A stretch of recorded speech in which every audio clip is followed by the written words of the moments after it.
I'm Josh Liston from On the Bubble podcast, an oral history of television fandom, part of the GonnaGeek network, just like the show you're checking out now. Shows on the network are individually owned and opinions expressed may not reflect others. Find other awesome geeky shows at GonnaGeekNetwork.com. Welcome to episode 170 of Better Podcasting. On this show, we discuss recording using multiple microphones in the same room. In this week's Better Podcasting download, we talk about a recent Apple email and what that means for you as a podcaster. And hint, it means there's a lot of work.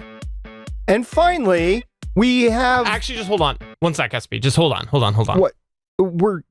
Wait, where are you going? I gotta find something. Hold on. We're live. Yeah. Hold on. We're recording. I'm looking for something. What are you looking for, man? I don't... Just 1 sec. I use it a lot. I know it's here somewhere. Hold on. You were supposed to be ready before we hit record. I got it. You got what? What'd you get? Well, I just had to simply get my soapbox for the Apple story. That's all. Just had to get my soapbox. I see. And finally, in this week's Better Podback, we run down some feedback, including some hot off the presses talk in our Discord server about the Apple story. Lauren, start the show now. Welcome to Better Podcasting, a show where we talk about podcast tips, tools, and best practices to help you succeed with your podcast. What makes us different? Well, just like you, we podcast purely out of the love and fun of it. Podcasting is our hobby, and we recognize that it's yours too. We always encourage your questions and feedback, and you can find all of our contact information at betterpodcasting.com. Here's your host for the show, Stephen Jondrew and Stargate Pioneer.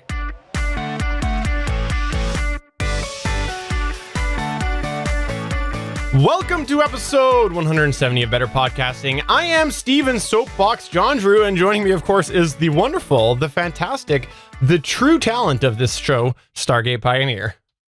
Well, thank you very much, Stephen. Please call me SP. And I got to tell you, I'm a little bit edgy this week. I'm a little bit frosty. There's just some things we got to talk about later. It's the beard, man. It's the beard.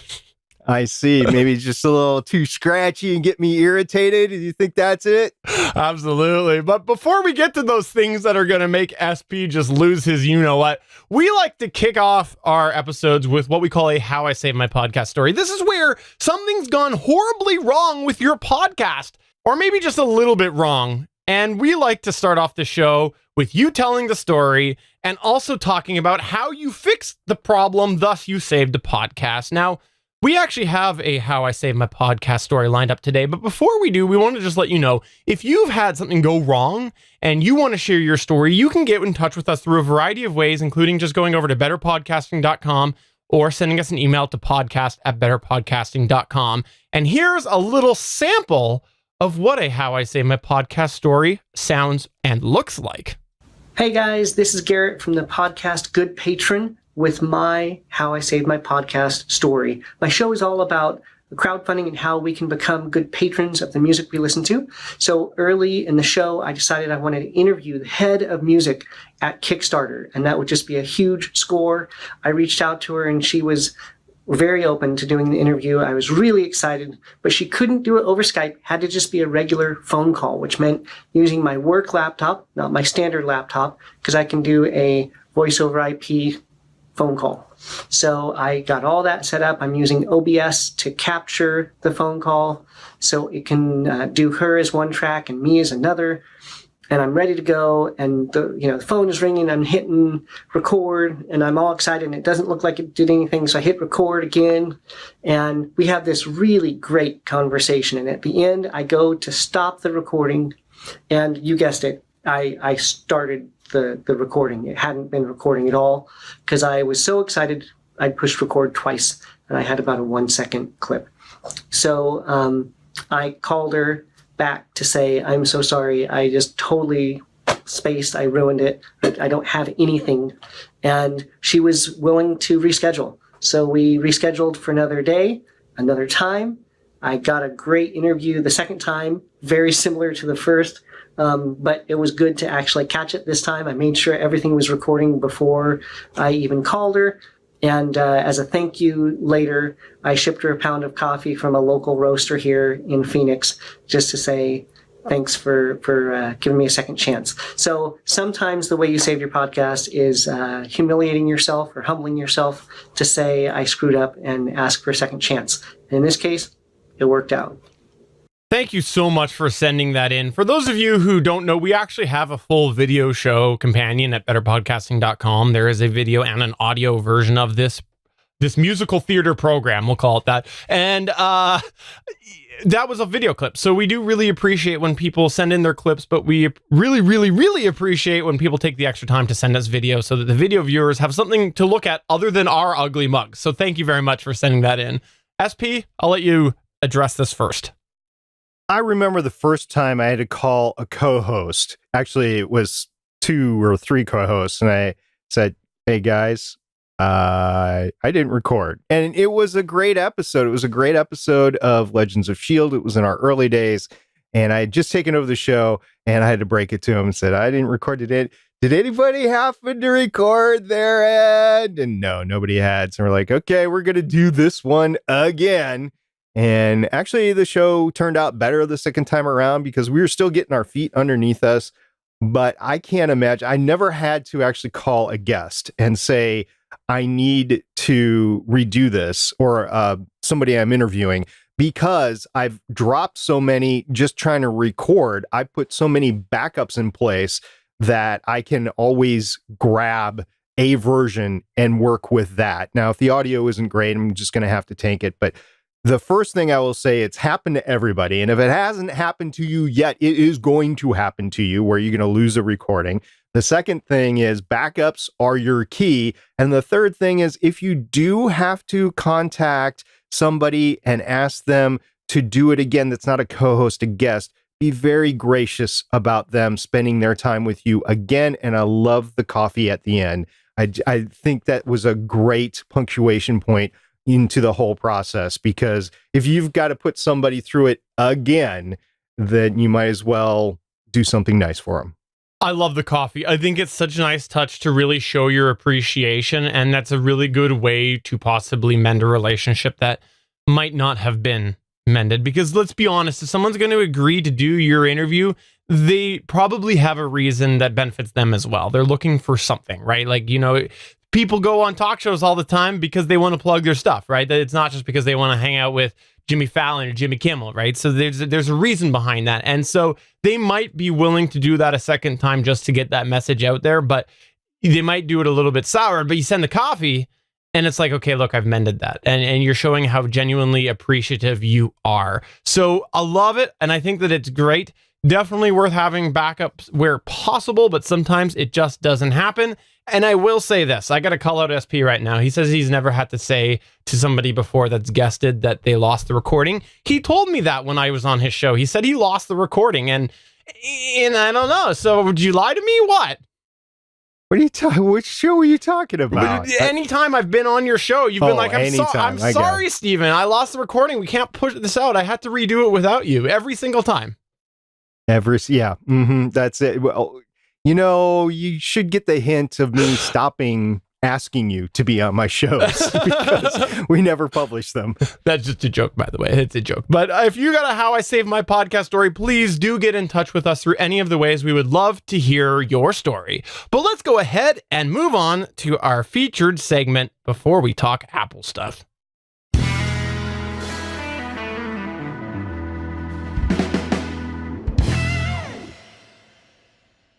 Oh, this is going to be a fun one because here at Better Podcasting, if there is one thing that we would love to do differently on this show, it's get rid of me, right? That's the number one thing that we'd love to do here on Better Podcasting. But if there was two, we would actually like to record together in person. Now, the thing is, although we've never done this show together in person, we actually have experience doing podcasting together in person, but with other people on different podcasts. So today we want to talk a little bit about this, right, SP?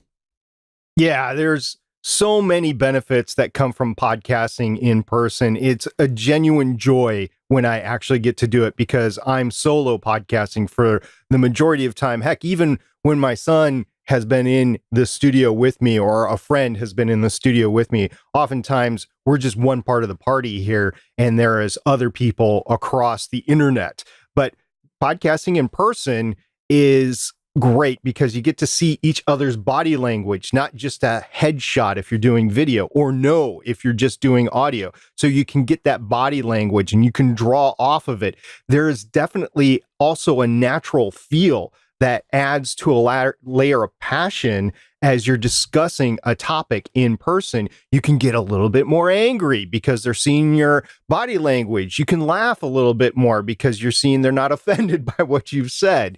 So there is all sorts of goodness. And you can also not take so long to warm up because you're in person, you're already talking because you're discussing where you're sitting, where are my levels, and you're doing all that in person. So you don't have to warm up so much as you might have to if you're recording over the internet. But unfortunately, that's not going to happen anytime soon for us here on Better Podcasting. But if you are lucky enough to record in person with your co-host, we applaud you. Now, while podcasting in person can be fun, the reality is we know that you run into an issue that we here on Better Podcasting don't have to worry about every week. Wearing pants. Well, not wearing pants right now. So yes, you got me there, Stephen. But no, that's not what I'm talking about. We're talking about recording multiple microphones in the same room. Now, recording together brings into consideration some audio issues that are different than recording with your guests and co-hosts over the internet. This is because that when you're connecting independently over the internet, you're essentially in separate sound booths because you are in different locations. But when you're in person, you have multiple people using multiple pieces of equipment in the same room, so it becomes a little bit more complicated in some regards to get decent audio recorded. So in this episode, we'll step through some factors of recording in the same room, some of the technical solutions available to you, and some best practices on how to record next to each other, and some processing techniques afterwards that you may need to sound better in your episode. So, Stephen, let's start off with some technical aspects. All right. So when you're going to record multiple microphones in a physical situation together, we have a couple different options that you're going to have to decide on that we want to present to you right now. The first thing that you want to decide is whether you want to accomplish this using multi-track or just doing a single mono/stereo track. So everybody on the same track or everybody on individual tracks. Now, some common ways that you might want to record people in person that you kind of have to think about when you're answering this question is an audio mixer. An audio mixer is a device that sits wherever, and everybody's microphones plug into that mixer, and it shockingly mixes the audio together. Generally speaking, these audio mixers are single track. When you go and you're like, I need to save money, I'm a hobbyist, and you go and you find something that's $80, yeah, that's probably single track. But we're seeing some more options come out, like the Zoom L12 is multi-track. The Rodecaster Pro is supposed to be multi-track soon. In theory, it's the day we record this, February 27th, and they said it was out by the end of February. We'll see. We'll see. So we'll see if the firmware updates out tomorrow or not. Another thing that you might want to use is a portable recorder. This is something like a Zoom F4 or a Zoom H6, you know, a single device that is meant to record different microphones or different devices together. And a lot of these portable recorders are multi-track. The ones that we just mentioned are. An audio interface is another thing that you might want to use if you're going to record all these microphones together. Now, an audio interface generally goes into like a computer, sometimes could go into a tablet or a phone, but generally goes into a computer. And the thing with these are, they're kind of split. Sometimes they're multi-track, sometimes they're just a stereo track. It really depends on the interface. You probably have to spend a little bit more money to be able to get multi-track, but that is a possibility if you are looking for a multi-track solution. So how exactly do you decide on this? Well, when you're deciding for an in-person setup, you actually are a little bit different than when you are in a single room by yourself, just recording yourself. There's a lot of similarity, but we want to go over some pros and some cons, mostly specific to recording in the same room. Let's kick it off with some multi-track pros, SP. you definitely have the ability to make changes if somebody talks over each other. Now, this can happen easily when you're in the same room because sometimes a conversation can be a little bit easier to understand in person than in a podcast. So you're talking back and forth and one party overtalks the other and you don't think about it too much because you're in person. But afterwards, if you're editing the podcast, you can clearly see that none of it's legible. You can't hear what's going on between the two or three parties just because everybody's over talking each other. So multi-track can help alleviate that in a variety of different ways, because when you edit, you can take out the other microphone or you can minimize the other microphone or microphones that are talking. You can also edit so you can take out a few of those extra pauses that might be there if you do multi-track. It's just easier to do with multi-track than a single track. And we'll get into more of this later. Now, some of the cons of a multi-track recording in person is the setup could potentially become a lot more complicated. Instead of just plugging everything into one device and then just recording a single track, you're actually recording multiple tracks. So who's monitoring that? Who's setting the levels back and forth? Who's making sure that one microphone is not picking up crosstalk from another? So it is a little bit more complicated, and it does take an active producer to do this. It's happened every time that I have been podcasting in person. Sometimes I've been the producer, sometimes I've just been the co-host or the guest, and I am really have a lot of admiration for the producer that is working all that. And matter of fact, there was a live podcast that I attended for many years, actually, Stephen, that your brother was actually the producer of that. And that podcast would not have sounded as well as it did if your brother was not actively producing. He wasn't participating in the podcast. He did have a microphone, like the sound booth guy that chimes in every once in a while. So he wasn't an active participant, but he was a producer behind the scenes. And I think that worked out so well. So another thing that you're going to need to decide, in addition to multi-track, solo track, is what type of microphone that you're going to use. And yes, everybody needs their own microphone, one for each speaker, one for each person who's speaking.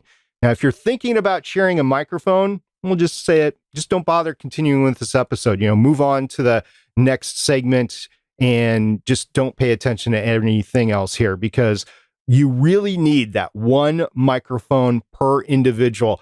The audio quality really sucks if you're not doing this. Even Chris and I, our co-host on GonnaGeek and my co-host on Starling Tribune, Chris, we're seasoned podcasters, and we did a panel together at C2E2, and we were the two people that were sharing a microphone. It turns out that Chris projects his voice a heck of a lot better than I do. So the two of us, it was like he was heard fine, but he could have been considered yelling into the microphone if somebody was actively producing, and I could barely be heard. So I had to yell into the microphone in order to be heard. It's that sort of volume difference that could happen if you're going to even share a dynamic cardioid microphone, let alone a condenser microphone.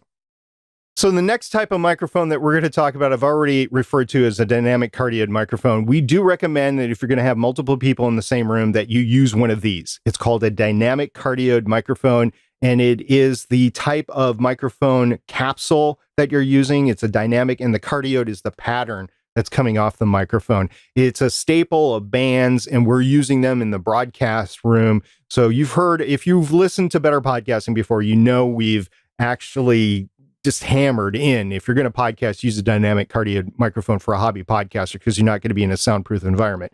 Now, if you're going to be relatively close to each other, you're going to need something with a very narrow pickup pattern, like a Sennheiser MD46. You don't need a Sennheiser MD46. I'm just using that as an example. It has a super cardioid pattern so that it is really focused right in front of the microphone and not off to the sides and not behind. Now, these types of microphones are a choice because we've used them in person with people that were literally touching each other shoulder to shoulder. They work really well. And another type of microphone that might work well for you if you're going to continually podcast in person is a shotgun microphone with a narrow pattern. And that will work well, but it's also a lot more expensive. yes, you can use any dynamic cardioid microphone like the Blue Encore 100 that we've been talking about forever, the Samsung Q2U or the ATR 2100 from Audio-Technica. Yes, all those are dynamic cardioid. But if you're going to be doing this on a continual basis, you might want to step up your investment in microphone just a little bit, because it's going to really drive you crazy in post trying to separate those voices on one of those microphones. So something like a Sennheiser MD46 is going to be of more value to you. And with the shotgun microphone, by the way, it is worth noting that a lot of those shotgun microphones, and I think it's most of them, are condenser based. So you kind of have to go and actually step up the money to be able to get something that is not just going to pick up everything. If you look at the cheap shotgun microphones, they pick up everything. They're way worse than some of the other alternatives that we mentioned. So if you're not willing to spend money on a decent shotgun microphone, don't expect performance. So you're talking a few $100s to get into the realm of like the Rode NTG3, or even $1,000 to get the Sennheiser MKH 416, which is a staple for a lot of voiceover people.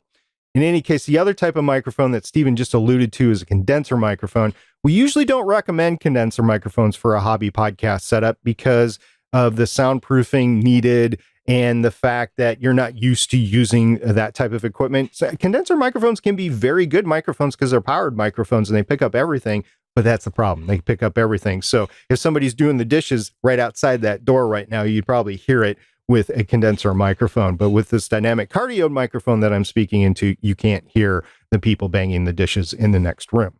But if you're going to use a condenser microphone, don't use it for multiple speakers in the same room. It's really going to cause you a lot of frustration and irritate you, especially during post-processing, or if you're monitoring, because you're going to wonder where this echo is coming from or where this peak is coming from. And it's just because these microphones are going to pick up the crosstalk quite a bit. The only way we'll say that you should try to use multiple condenser microphones in person is if you can lock each other in individual separate rooms, or if you have enough money for soundproof booths. And yeah, most people, they're doing this for a hobby, really not going to do that. So it's just really not worth trying to use multiple condensers in the same room if you're going to record in person. And let's be honest, if you're going to lock each other in different rooms, why are you doing it in person anyways? You don't really need to. You're already locked away. That's right. The next technical thing that we want to talk about here is the type of cable that you use for your podcast setup. Because you're going to need to pick up at least a cable per microphone, and probably a little bit more if you're going to plug in headphones, or you're going to maybe wire that weird and give yourself a backup so that you have an awesome How I Saved My Podcast story. So when you do pick cable and you're going to have so many people in the same room, here's the thing. It becomes a lot harder to have neat cable paths when you have a bunch of people sitting around a table or whatever in a circle all going to a mixer. So this means that cables are likely going to cross. They're probably going to cross paths somewhere, and you're going to get close to each other. And if you don't choose the right cable, you could find that you have all sorts of wonderful line noise introduced as those cables cross. So we do recommend that you do look when you're buying cable for, something that advertises, of course, having decent shielding. Try to, where you can, use that XLR cable, because generally that's going to be a balanced signal, and that helps with line noise when you're going long distances and whatnot. There's a whole technical thing behind that. If you want to ask more, go to GonnaGeek.com/Discord or BetterPodcasting.com/Discord, and we'll chat over there with you about that. But also look for the gauge of the cable. If you can get a little bit thicker cable, it does help as well maintain some of that low noise floor. We're not going to go ahead and recommend a bunch of cables because as hobbyists, there's a bunch of different options that are half decent. So definitely, if you have questions, ask us in our Discord server.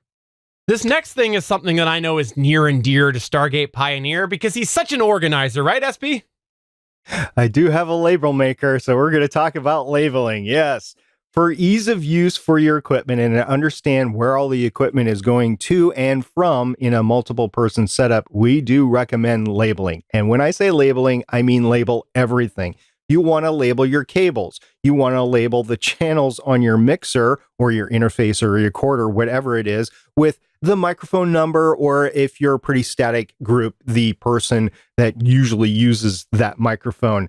You can color code microphones as well. And I've seen this done a lot. Matter of fact, you see this done a lot in professional performances. And I believe I was watching the Super Bowl halftime and I saw color-coded wireless microphones. And that is definitely needed with a wireless setup because you don't know which microphone goes where. The same thing is really true in your home hobbyist multiple microphone setup, even with cables, because you're trying to mess around with the faders on your mixer or get the gain right, get the leveling right, and you don't know which one you're really dealing with. So labels makes that a lot easier. So go ahead and label the channels on your device that you're using, the microphones, the cables, and also you can create an inventory list that you can make sure that you're not missing items as you're setting up and tearing down. Because a lot of the multiple person podcasts that I've been a part of, it's been a temporary setup. So people set it up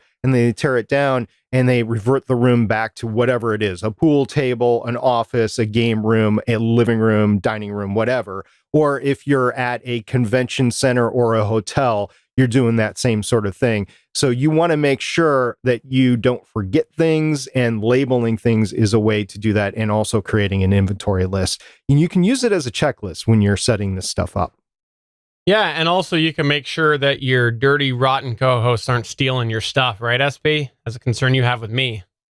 I do, because you're a Canadian and you steal everything. We need to build that wall on the northern border of the United States. Fair enough.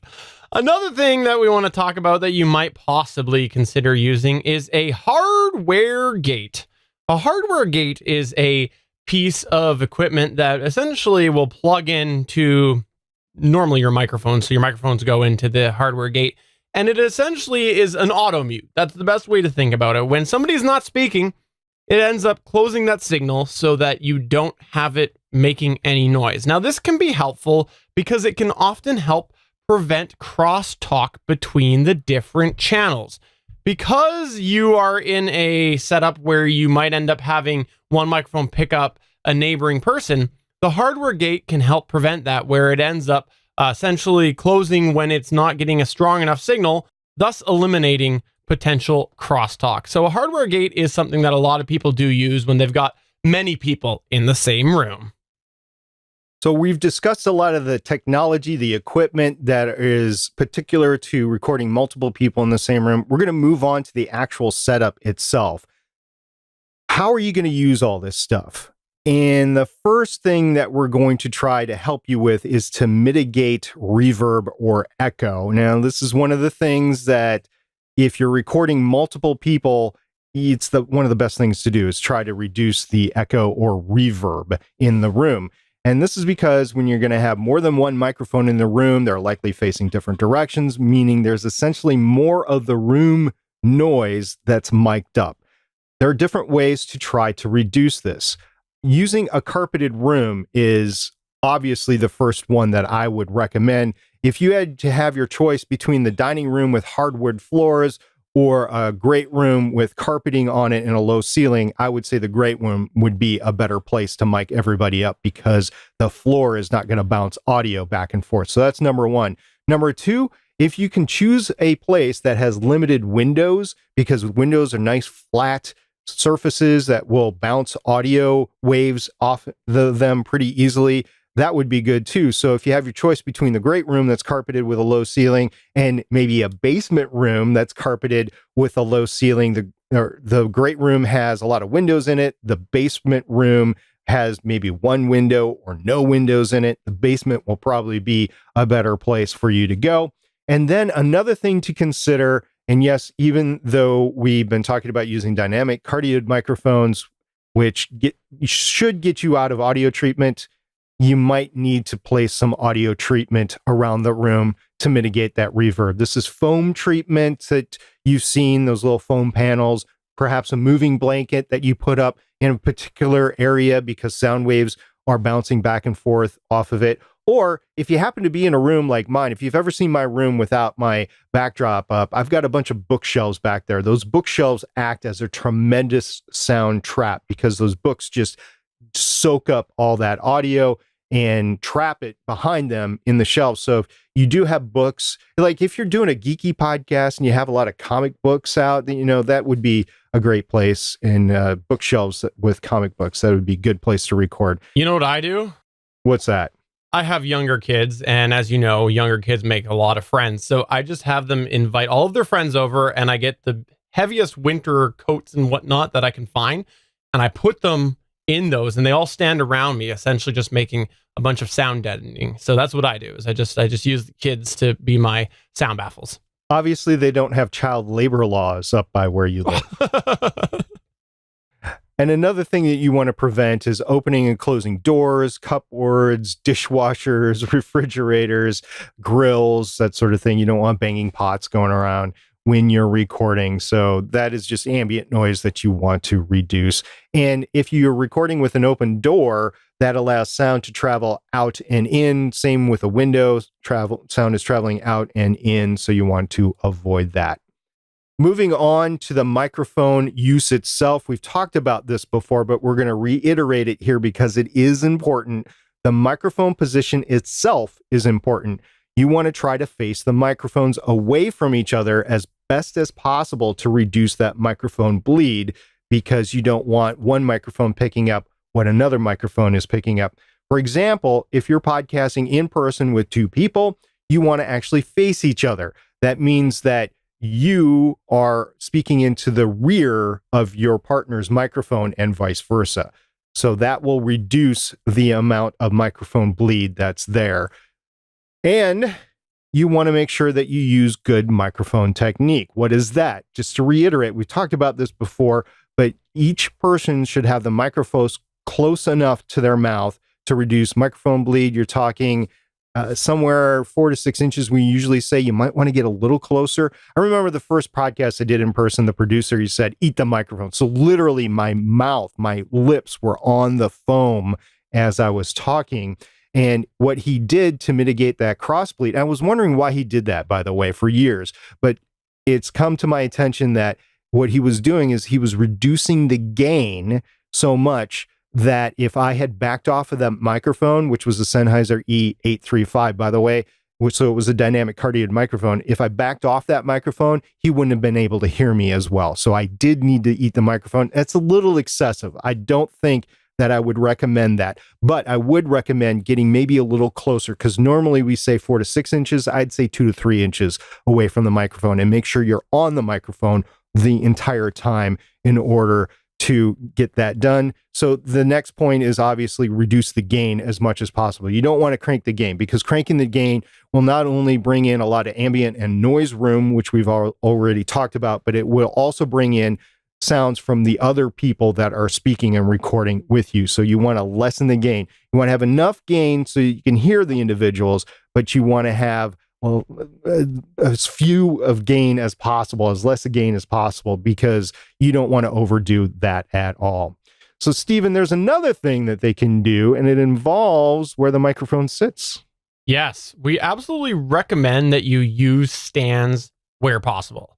Now, you could definitely use desk stands, those wonderful scissor arms that you see a lot of people have, and those are great in a permanent position, but if you're not going to be in a permanent setup, what we actually recommend is that you use some floor standing boom stands. These are things that you often see musical artists use when they're on stage, especially if you've ever seen someone playing an acoustic guitar. You usually see that stand come up, and it comes sort of down at a sharp angle, and they're mic'd up nicely with their guitar. These work really well because they're so adjustable. They have multiple adjustment points that you can really help get that microphone in a position that is comfortable for the speaker. If you got yourself a sloucher, it's really no problem. If they want to be sprawled out in a couch, all you got to do is adjust a couple of screws, slide that boom out, and get it right in their face. And it makes a big difference if you have people who do like to be on comfortable chairs or in living room furniture or things like that. A boom stand is by far the easiest way to go, and really is very flexible. Plus, the bonus part of that is that it's actually on the floor, not on the desk, which you might be banging. So it's a really, really great way to accomplish miking up somebody using a stand, because you don't really want to handle the microphone. But if you are insistent on handling the microphone, try to use one that has really low noise handling, or handling noise, I should say, like the MD46. The MD46 is our go-to recommendation because it was made for interviews. So it's really great for reduced handling noise. Another great thing to use in addition to a microphone stand is shock mounts. Both Stephen and I actually have shock mounts on our microphones right now. And to add into what a shock mount is, my Electro-Voice RE320 is still mounted within the shock mount. So you can see these are rubber bands that the microphone sits in to isolate it from the actual stand itself. You can get shock mounts for even dynamic cardioid handheld microphones as well. We've always recommended the OnStage MY320 and MY425, depending on how thick your microphone is. There's a bunch of different shock mounts available. I would definitely recommend getting one of those, especially if you're using the microphone with a stand. It will help isolate the microphone from extraneous noises and desk bangs and desk hits. If you're doing a gaming podcast, you're definitely doing that in person. The tabletop gaming podcast, you're going to have a whole lot of table noise, and you want to mitigate that as much as possible. So isolating the microphone from the stand is a great way to do that. The next thing that we want to quickly talk about is making sure that everybody is set and comfortable before you hit record. And this, I'll be honest, comes out of a pet peeve of mine that I've heard from many people who record in person. And it's that they basically get the show started before everybody's comfortable. And then you hear the people popping their drinks, getting up, opening the fridge, doing all these things. Really make sure that everybody is comfortable and ready to go before you hit record. Make sure everybody's had their bathroom break. Make sure everybody has their drink ready to go, because it is really, really annoying when you have that background noise come up of Jimmy opening up the fridge, or Sally going and making herself a wonderful taco salad that you can hear the lettuce crunching, and then sorry, heard that. Somebody's hungry for dinner. Yes. I'm hungry, yeah. Another thing that could happen is maybe somebody leaves to go to the bathroom, and they come back, and when they come back, they're tripping over cords and they're ripping cords out and everything. You got to stop recording and reset everybody at that point. So if you don't want to ruin the flow of your podcast, make sure everybody is comfortable and set, and everybody understands that they're going to be recording for the next however long it is. If you need to take breaks in the middle of your podcast, like maybe you are doing a tabletop gaming session, make sure you schedule in breaks however long you need them, whether it's a half hour, 45 minutes, an hour, hour and a half, something like that. Schedule a break so everybody can go off and relax a little bit and then come back refreshed. One thing that I've noticed is people start trailing off as they're recording for about an hour, and it just so happens that our podcast normally lasts an hour. So if you can keep that energy up for a certain time period and then take a break, that's good. But you definitely want to make sure when everybody comes back, either at the beginning or after a break, that everybody is comfortable and you're set to record for however long that you're supposed to record. So that is setting up for recording. Now you've gotten that recording, you press record, you press stop, you save the file, you backed up the file. It is now time to move into post-production. We do have a few tips of things to do in post-production to help you if you've recorded in an environment with multiple people in the same room. The first one is similar to a tip that we already gave, which was a hardware gate. Well, guess what? There are software gates also out there that you can use, or plugins in each track. And this is definitely appropriate if you've recorded multi-track. That means that each individual track, if you apply the noise gate, you can actually gate out some of that crosstalk that's coming in through the microphone. This is very useful if you don't have the hardware gate. Also, be prepared to manually edit that crosstalk that SP just spoke about by essentially deleting the sections on individual tracks when that person's not speaking, or going in and, depending on the software you use, might draw down the volume at that time. It's definitely something that if you have somebody who is projecting, no matter how hard you try to address that in the actual recording chain, you sometimes get them bleeding into other tracks because they just project. So absolutely, you might have to go in and manually edit that out, and it can be a royal pain. Trust me, every single panel that SP has done in person, I've had to do that. That's because we've made a deal. I'll go out and do the panel. He'll do the post-production. That's how that's happened in the past.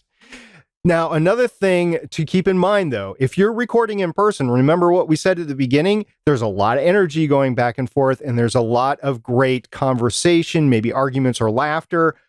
Be prepared to allow some crosstalk in that post-production. You want to minimize it for sure, but you want to maximize the fact that you're in the same room recording together. So make use of some of that crosstalk. It's the benefits of being in the same room, and allowing it for short periods of time to accentuate a point, I think, is actually beneficial. So make sure that you actually leave some of that in, and you're not trying to separate absolutely every time somebody's talking over somebody else. One of my favorite ways that crosstalk is used effectively is when there is a funny situation. You usually hear it on the radio. You have two hosts together in the same room. Co-host A says something funny, and you hear co-host B laughing off of their microphone because it just sounds like they're just like belly laughing up in the air, right? Like, you know, it's absolutely a really effective way to use that. Another thing that you can do in not silence every other track is you can just de-emphasize the other tracks. Bring down the gain for those tracks or the volume for those tracks for a period of time where you're trying to emphasize a certain speaker. You can say that there's other things going on in the room, just like Stephen was saying with the belly laughter, but really accentuate the main person speaking. And one way to do that is not touch the gain of the individual person that is talking that you want to make sure stays in there, who should be leveled to begin with. And then you just take the volume down on the other tracks, and they're still there. You still get that ambiance, but you accentuate the person that you want to make sure is heard. And finally, remember we talked all about that echo and deverb, and make sure you use dynamic cardio microphones in a carpeted room, stuff like that. There's still a possibility that you're going to get that. There's more of a possibility that you're going to get that in a multiple microphone situation. So one way to mitigate that in post is to use a deverb plugin. This increases your chances of removing that. You might not completely be able to get rid of it, but you're going to minimize it. And I think it's worked well for me. I mean, I've a podcast with a co-host who, even though she's using a dynamic cardioid microphone, sounds like she's in a freaking tunnel. And I use deverb, and it helps. It's just the fact that her room is not sound treated at all. She's got to have hardwood floors in there. And I just use the deverb plugin, and it works. And it will also work if you need it in person. So in summary, while there is definitely a lot of overlap between not recording in person and recording in person together, ultimately recording together in the same room is its own beast. Now, we've both done this before, and we definitely agree there's a lot of pros to recording in person, but it can be really tough to achieve clean sound with so many people in the same room on a hobbyist budget. But again, with that said, if we could do it, if all of a sudden SP can afford to fly me over to him every week, we would prefer to record in person. If you happen to record your podcast in person and you have a tip that we haven't covered here, please get in touch with us. I know for a fact that several people that listen to this podcast, like Damien from Aurelia Pod. Say it with me, Stephen. You ready? Aurelia Pod. See, we could do that better in person too. I know, that would be great in person. So if you happen to have a tip that you use that we haven't covered that is valuable for everybody else, please get in touch with us all the ways. I mean, a video clip would be best, audio clip would be second best. But if you have to get in touch with us via text, you can catch us on Twitter at BetterPod. You can send us an email, podcast@betterpodcasting.com, or you can always catch us at our Discord, betterpodcasting.com/Discord. Welcome to this week's Better Podcasting Download. All right, are you ready for the soapbox moment? Here comes the soapbox moment. After SP tells you a little bit about the email that started this whole thing. Yeah, I am so ready for this. So I'm sitting at work, just minding my own business, actually doing work, and I get just a couple of notifications. I'm like, hey, what's going on here? And then I take a look and I'm like, what is that? Okay, full disclosure. I have not personally received this email that Apple Podcasts sent out today. I have no idea why. I just haven't received it on any of my emails that are podcast associated, or specifically the email that is associated with my feeds in Apple Podcasts or Podcast Connect. So I'm scratching my head over that one. But I've seen a copy of this email that Apple Podcasts sent out today. Kind of knew it was coming. I've heard different things in the industry over the past couple of years. Remember, way back in episode 84, we talked about some new tags that Apple released at WWDC 2017, and we were all supposed to implement that. If you want to know more about that, go back to Better Podcasting episode 84, which you can find at betterpodcasting.com/84. And I said that for a reason that way, because this email, not so friendly with the episode numbers. So we got this email, Dear Podcast Provider, and it goes yada, yada, yada, yada, yada. We're doing a bunch of stuff to optimize your show. Here are some things to avoid. There's 4 things. Here are some things to avoid. Number 1, include placeholder text from your hosting provider.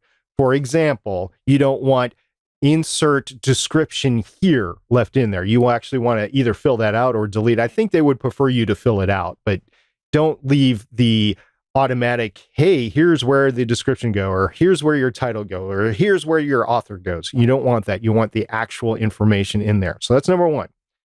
Number 2, a verbatim repetition of the title or author name in the description. So they don't want you to waste the viewer's time or the listener's time reading the same information in multiple places. For example, Better Podcasting by Stephen and SP. They don't want Stephen and SP in the description. That is in the author tag. Number 3, incorporating irrelevant content or spam.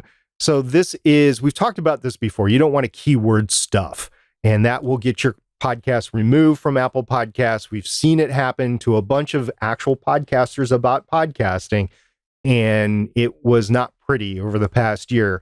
So this is a reason to listen to Better Podcasting, by the way, if you're a podcaster, because you don't want to get your podcast removed. And that brings me to number 4, which we talked about before, but it's really grinding me. And it's grinding me for a lot of reasons. I'm going to let Steven go with his, but first, I got to tell you what it is. Number 4, adding episode numbers in the titles. That will get you booted from Apple Podcasts right now. Roughly 65% of all podcast listeners listen via Apple Podcasts app or iTunes, and that's not counting the third-party apps like Overcast or Pocket Cast or Beyond Pod that pulls from that directory, that inventory. So you are losing over 65% of your listeners by not subscribers, because once they're subscribed, they'll still get your stuff. But new people will not be able to get up to more than 65%. Adding episode numbers in the titles. And Stephen, how do you feel about this, removing episode numbers from the titles? Well, first I want to highlight that all of these things that were in here do specifically have this line following what they say, which is these practices could result in your show being rejected or removed from Apple Podcasts. So if I'm being honest here, I think that it's not a matter of if, it's a matter of when, because we've seen Apple act on many of these things before. We've seen at least 2 of these things Apple act on. So why would they not continue with the other things, including the numbering? So before we get into my soapbox moment here, I do want to just mention that here at Better Podcasting, our position is that if you are doing this, you really should probably take the time to go and make the corrections needed because of what SP said. On average, 65% of people find you through Apple Podcasts. Your show mileage may vary, ours does, but you still don't want to be that show that has a big missed opportunity because you're not following the Apple standard. There's so many people that are integrated to that Apple directory. You really, really want to be in that Apple Podcast directory. So this means go and take a look at what options are available if you're using a media host or if you're using PowerPress. For example, many media hosts, they do have the specific iTunes fields that are there for the episode number, or the iTunes specific title. With PowerPress, you can enable these settings. They're not on by default, but you can go under PowerPress, then settings, then episodes, and you can turn them on as well. So we do think you should probably take the time to do that because, again, you don't want to get kicked out and be very, very sad because it's missed opportunity. Now, with that said, now's when I get a little bit soapboxy because I've alluded to it before on the show. I've got some things that I've implemented for the GonnaGeek.com show and any potential future projects that I might work on where I have a lot more control than the average self-hoster that's using PowerPress. Let's just say that I've got a way, and I've had this for a while now, where I can make my own feeds. We'll call them destinations because it's a large term that a lot of people know because of Libsyn, but I can essentially make my own destinations for my RSS feed. And I have decided that after this, I am most definitely going to go ahead and make an Apple-specific feed for the GonnaGeek.com show, because I take big issue with the way that Apple has been making so many changes, essentially coming off willy-nilly for the last year. So I'm definitely going to be taking the GonnaGeek.com show, and I'm not going to have the primary feed being indexed by Apple Podcasts. I'm going to have a specific version of it specifically for Apple Podcasts, meaning that my main RSS feed that might be used elsewhere will be its own thing, and Apple Podcasts will have its own version. Now, here is the thing that I have with everything that came out today is that I really think that this indicates that Apple has way too much control, because they're able to just go and do whatever they want and say, these are the standards that we want for the titles or for whatever. And people are willing to follow blindly because Apple has controls. Today, the countless podcast advice givers that we saw saying, go and make title changes, or here's how you go and you use the tool that Media Host A has, or here's the quick summary of what you need to know. Make sure that you follow these guidelines. We saw so many people doing this, and really, that is part of the problem, is the way that we're willing to just blindly follow Apple. And that includes what we just recommended. This is advice that everybody's giving for good reason, but it is part of the problem. Apple said jump, and we said how high. And that's exactly what happened. When we said how high, that was when we said, do we want to remove, or you want us to remove the title? And that was the version of the how high. So that's definitely a problem if Apple's able to just do that on a whim. And I do have big frustrations with that. And honestly, every single person that has given this advice is really responsible for giving Apple more control. And again, that includes us, because we are all agreeing as an industry, we're going to say how high when Apple says jump. Now, lots of people are pointing out it's relatively easy to fix with different media hosts and with different tools that are available. But the thing is, podcasting's not that new anymore.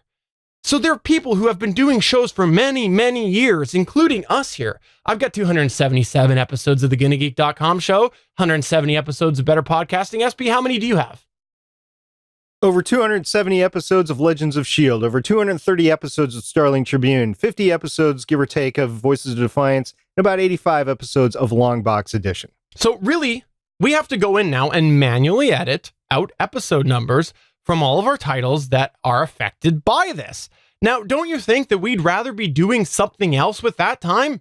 This has literally caused a problem with me with something that I had planned for development with GonnaGeek.com, because this now has to take some of my time. Now, there are bulk editors available on some services, and there's some tools that are available to auto number your shows. So you can go in and you can go, this one's one, auto number the rest with the iTunes tag.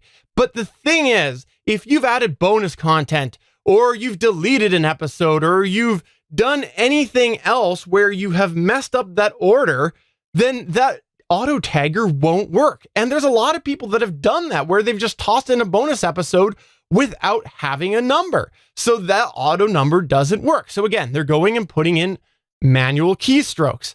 And what about the people that have two genres within their podcast? Two examples that come to mind from regular Better Podcasting interactors is the Sunshine and Power Cuts podcast, wonderful podcast by Heather Welsh. She's got two essentially categories of episodes. One is a Sunshine episode. One is what she dubs the Power Cuts episode.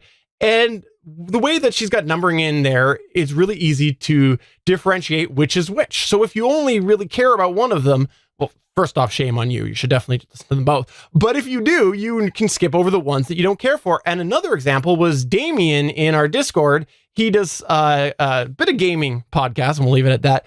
And there is apparently a bunch of people who want to differentiate between the different game plays that they do. And so that can affect the numbering as well. So again, these are an example of us saying we have very valid reasons for doing the numbers or putting our specific title in there, but how high do you want us to jump, Apple?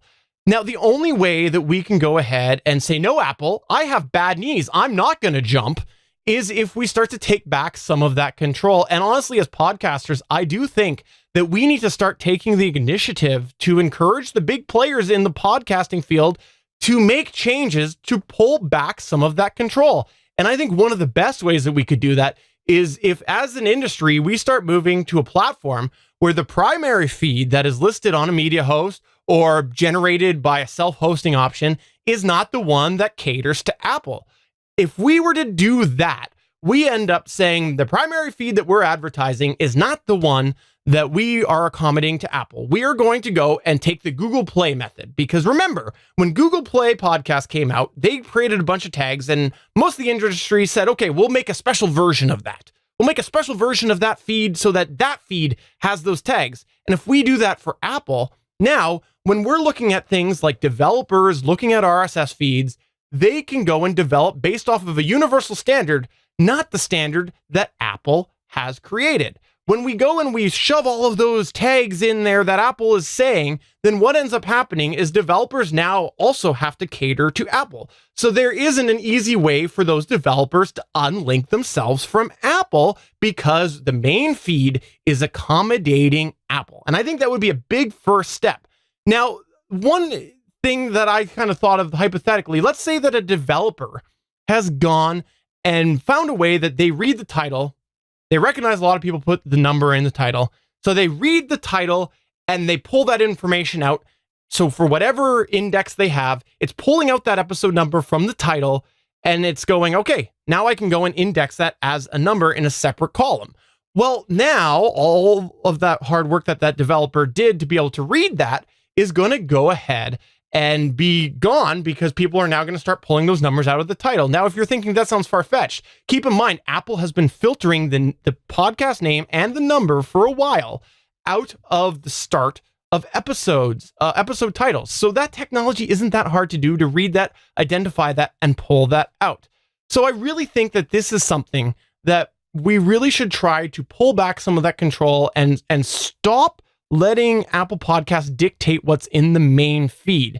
Again, if we look at the Google Play podcast analogy, we had a lot of people who did not implement those tags into the main feed. And it just goes to show that we kind of looked at things a little bit different. We said, okay, Apple, you've had the control for so long. Let's go ahead and accommodate you, but we're not going to do the same for Google, who is an up-and-comer. And when you have that happen, that's when you continue to give Apple the control, because you're treating Apple differently than you are potential competitors to Apple. So ultimately, I think as podcasters, we need to encourage developers, the media hosts, the people making these plugins for WordPress, for self-hosting, all of these options, we need to encourage them to make the changes to pull back some of those things that are letting Apple maintain control, because we want to be able to accommodate Apple because they do have the 65%, but we need to make changes so that that 65% drops and that Apple no longer has the power. This really frustrates me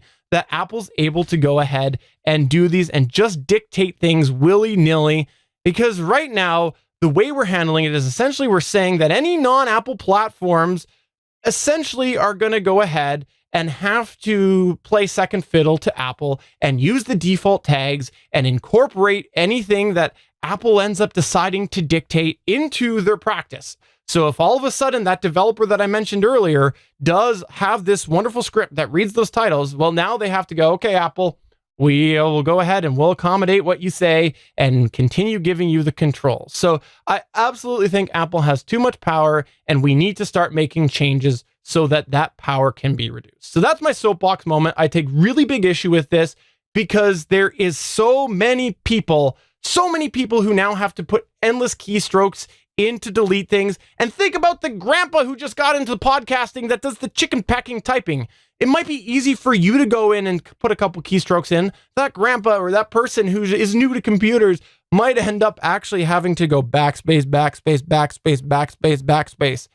You see it in the radio industry all the time. How many old radio people are in there that end up having to adopt new technology, and they take a while. Same thing with podcasting. It can happen. So that's my soapbox moment.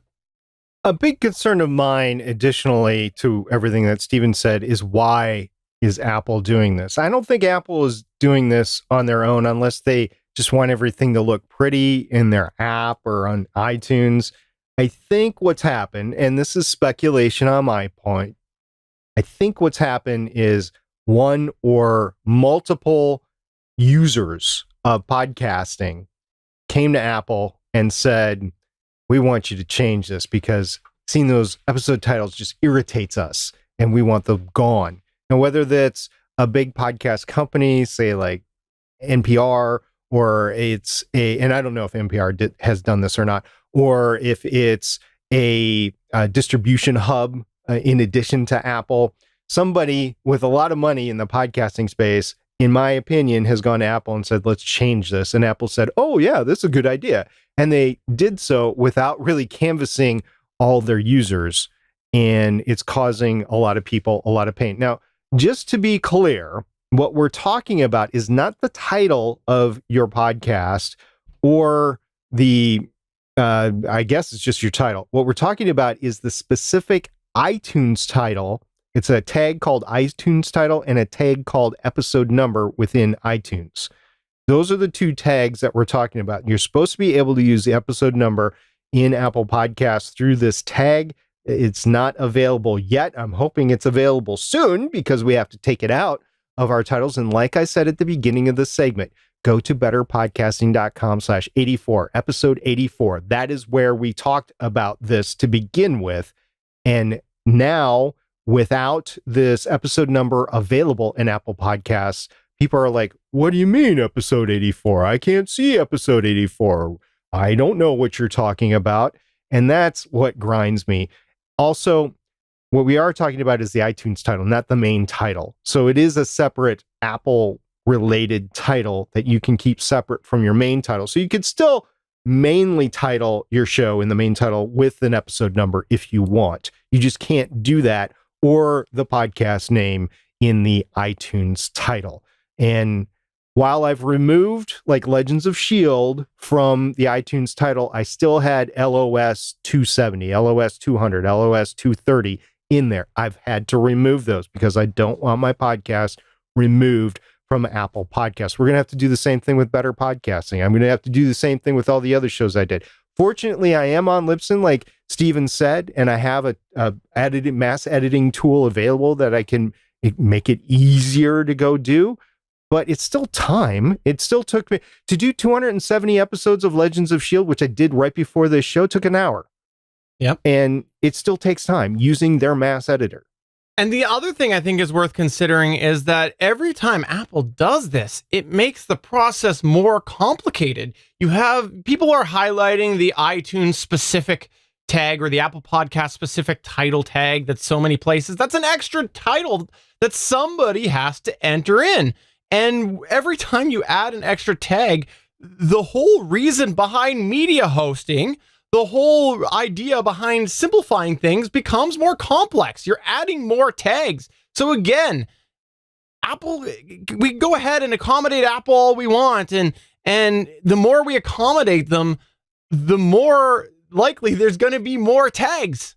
It's annoying. It's frustrating. And I don't necessarily think that us being always willing to say, how high, Apple, how high would you like us to jump, is a good thing. I really don't. I think that Apple's done a lot for the industry, but I think that it's time that somebody else ends up making Apple check themselves before they wreck themselves. It's going to be whoever has the distribution, Stephen. Like I said, over 65% of the distribution runs through them. That's why everybody's jumping, because they want their podcast available to that percentage of distribution. As soon as distribution shifts, as soon as Android becomes more prevalent and people listen to podcasts more in non-iOS architectures, yeah, that is going to happen. But I think we're a few years off from that. Yeah, I agree. So anyways, there's our comment on this. Let's go ahead and find out what people have to say in our Discord server about this in the Better Podback.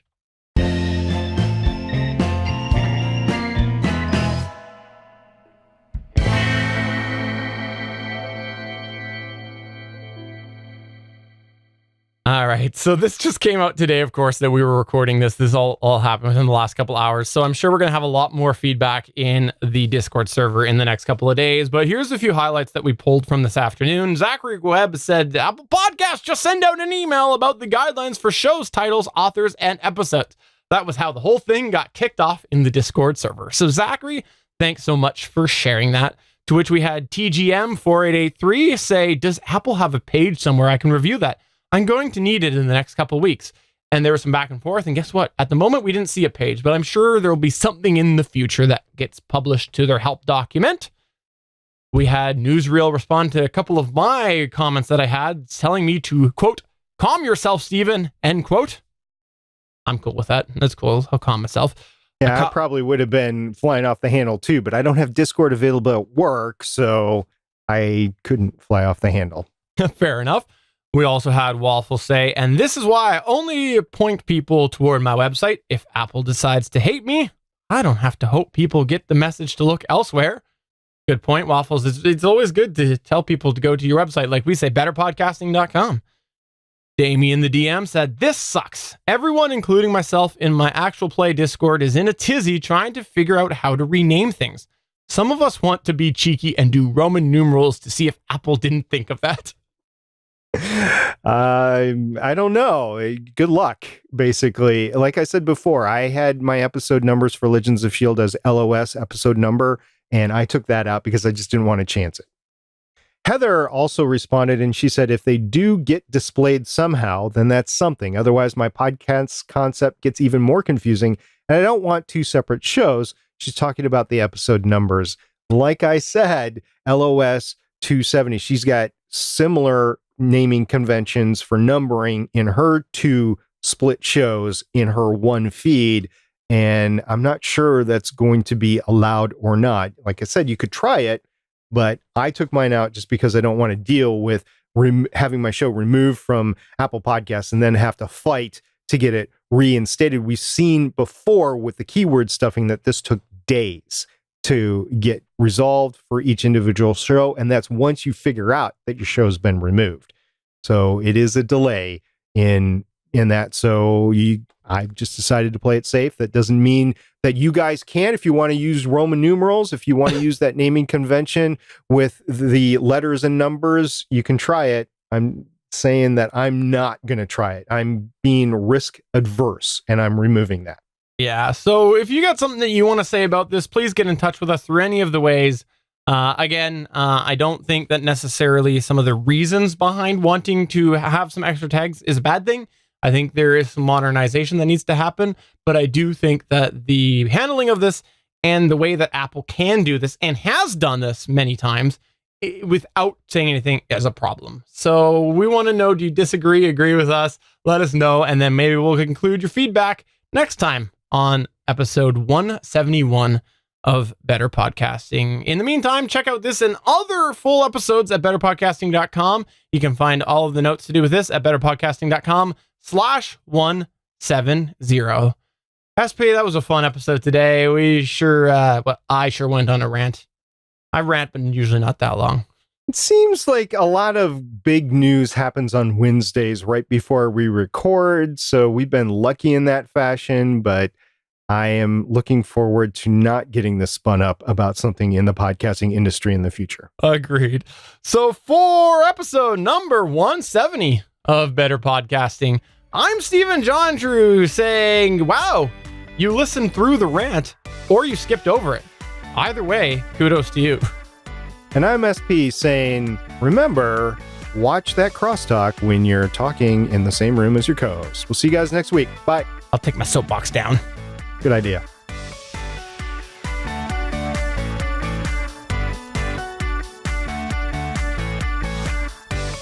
Thank you for listening to another episode of Better Podcasting. We want to hear from you. You can find all of our contact information at betterpodcasting.com. If you like the show, please consider giving us a 5-star review in iTunes. We encourage you to check out all of the other geeky podcasts available at GonnaGeekNetwork.com. This has been a GonnaGeek production. Thanks for listening, and we will see you again next week.